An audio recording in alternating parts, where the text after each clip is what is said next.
La réglementation de la baignade et de l'activité nautique fait partie des pouvoirs de police du maire. Le maire réglemente effectivement cette baignade et ses activités nautiques.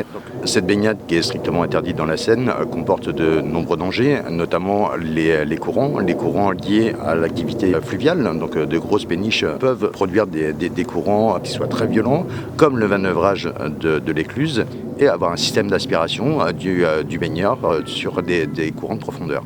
Au-delà des risques liés à l'activité nautique, notamment l'activité commerciale des péniches, nous avons un risque d'hydrocution.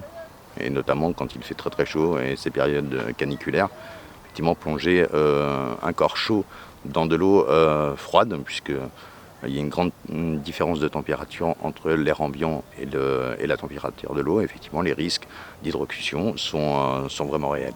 Donc, considérant que l'eau est particulièrement opaque, cela rend très difficile les interventions des secours au cas où ils aient besoin de porter assistance à une personne en difficulté dans les eaux de la Seine, quand ils arrivent à identifier précisément le lieu où se déroule l'incident, puisque pour se repérer sur les bords de Seine, c'est relativement difficile.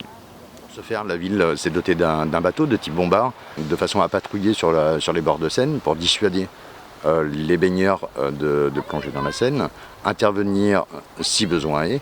Ce bateau nous aidera également en période de crue pour pouvoir porter assistance aux navigants. Et malheureusement, nous avons eu à déplorer un décès par noyade il y a quelques semaines, à quelques mètres d'ici. Les risques sont avérés, je le rappelle, et il est très important de pouvoir respecter cette interdiction de baignade dans la Seine au regard des risques que cela comporte.